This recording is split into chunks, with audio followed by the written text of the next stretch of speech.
Guys, how you doing? Chris Rod. Today we're back in the yard. It's the middle of the week. Well, it's not technically, because today's Thursday. I guess midday work week lawn care would be Wednesday. I don't know. Either way, this is kind of a in preparation of some weed control, guys. We're gonna start talking about some massive weed control. As you guys know, inside my very own lawn, we've got a major quack grass issue. You also know, if you've been following along, that we did not do any pre-emergent this particular February. So we're going to start addressing the quack grass issue as the herbicides come in, and whether or not we're going to be treating it, or option B from our last video, if we're just going to continue to mow it out.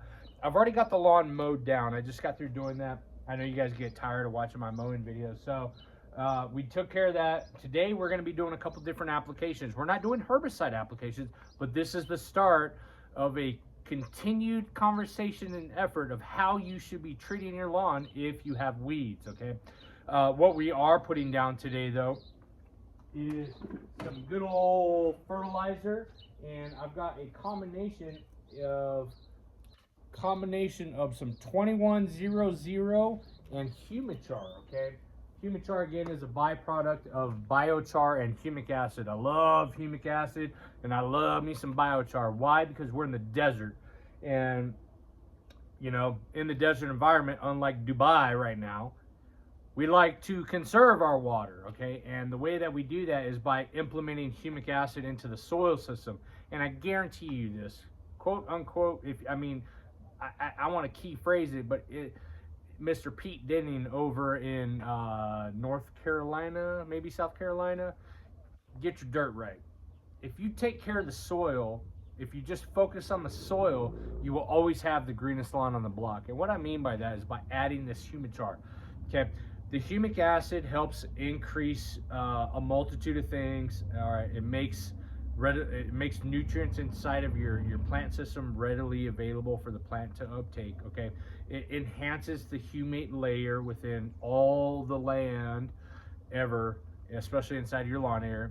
But the biochar aspect, it helps with the water and nutrient retention, which we need in the desert environment, guys. And if you're everywhere else, you know, when you're adding carbon, which is what biochar is, when you're adding carbon and you're increasing your carbon and your CEC levels, and that starts to get technical, I'm gonna keep it dummified, but when you start increasing that carbon, you're always gonna be able to take care of your root systems, you're taking care of the soil, and you're always gonna have the greenest lawn on the block. But in cohesion with weed control, as you guys know, we're doing kind of a combo right now, combo A, where we're possibly going to be mowing out our lawn, or mowing down the weeds and pushing the growth of the Bermuda grass, which is why I've got some 2100 ammonium sulfate. If you haven't been fertilizing, keep fertilizing every 4 to 6 weeks. All right, I'm due for a fertilizer application, and then or where we spray out all the weeds, the quack grass issue that I have, and we start fresh from scratch. Okay, until I make that decision on when we're going to do it, which an overseeding process, I can do it really any point in time before the heat of the summer. But right now we're simply going to be doing a fertilizer application with some 2100, and then we're going to be adding some humichar to the soil system. Okay, as you guys can see, I'm still compounding those dog pee issues. You can see they're sporadic throughout the yard. It is not nearly as bad as what it was. Okay, and the reason that is because of our applications. As you guys know, or if you don't know, I did a heavy dose of pure urea, okay, pure nitrogen, 4600, and this was weeks ago that we did this. Okay, and this is to help push out whatever remaining ryegrass that we had, because I didn't spray a post-emergent to kill the rye, and this is a help push the growth of the Bermuda grass that we're the underlying Bermuda grass that we have, which is, you know, a hybrid Bermuda. So there's still some quack, right? We're mowing that out right now. The ryegrass is, you know, I don't even see the ryegrass, to be honest with you.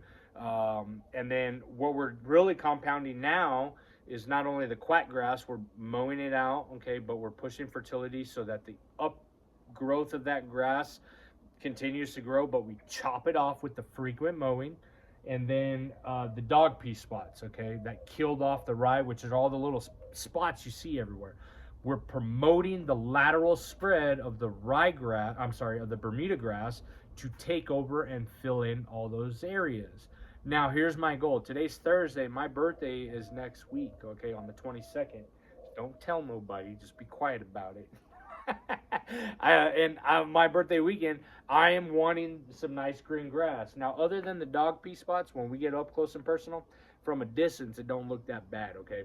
But actually, no, this looks horrible. So we're going to start doing some applications in addition to what we've already been doing.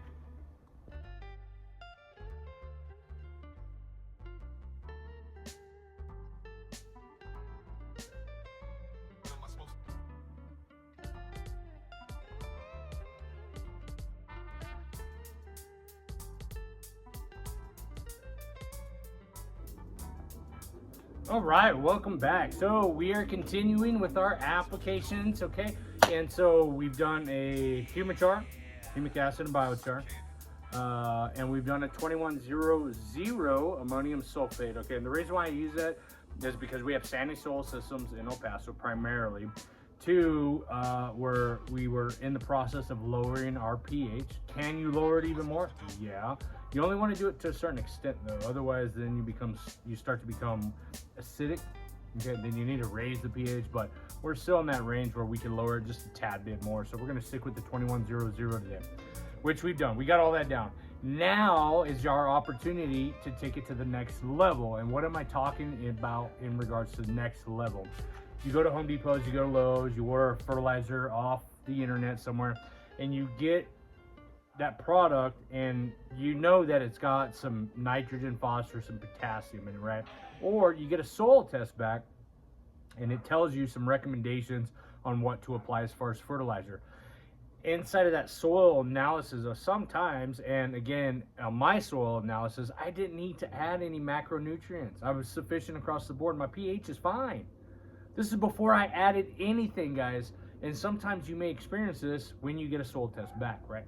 So then begs the question, well, what can I add? Because we always get that itch, right? Or we need to put something down, or we got some trouble spots, some dog pea spots that we're trying to take care of. And we ask, well, what can I put down to fix this issue? Or maybe you're trying to get an answer to the micro side of things, the micronutrients that you can add. Well, you see these two little bottles here? These are some additional products that I'm going to be putting down. Remember I told you about taking care of your soil? We are going to put down some RGS and some MicroGreene, okay? Do they sell these locally if you're here in West Texas? I don't think they do. You might be able to find something that says root growth stimulant on it, and on the micro side of things, I don't think you will, unless it's an ironite. Iron is a micronutrient, okay? If you want that dark green, see how those shrubs behind me, they look like shrubs, right? Those are actually my asparagus ferns, guys. If you've been wondering, those are asparagus ferns. They've got a darker green color, and you want your lawn to look like that. Not like a lime green like this, or the green that my lawn is now, but a nice dark forest green. Then iron would be your micronutrient to add. And so today, when we start taking our lawn to the next level, which is what my channel is about, when you start doing next level lawn care, whether it be weed control or applications to your soil, you start getting into things like this. RGS, which is predominantly your humic acid, 6% and 3% seed kelp. I'm in it for the seed kelp. We're promoting root growth when we do these kind of applications. This is what I'm looking for, okay? Start promoting those roots, okay? You start putting products into the soil to take care of that. Your lawn will look the greenest lawn on the block. Now the MicroGreene, 002, okay? I put down a 2100. I don't need phosphorus because we're good in that. Potassium, I don't know, you just can't have enough good old potassium, right? So we're adding some more potassium. However, what I am keying in on is this right here, okay? The iron, 3% iron. I'm going for the green, okay? The dark green.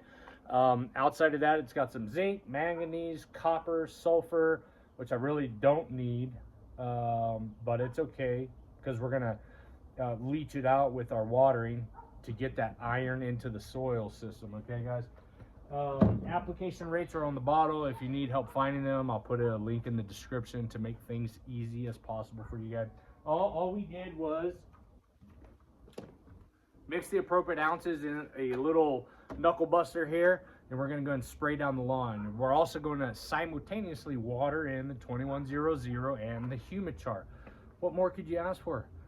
Thursday lawn care. This is what it's all about, guys. Take your lawn care to the next level.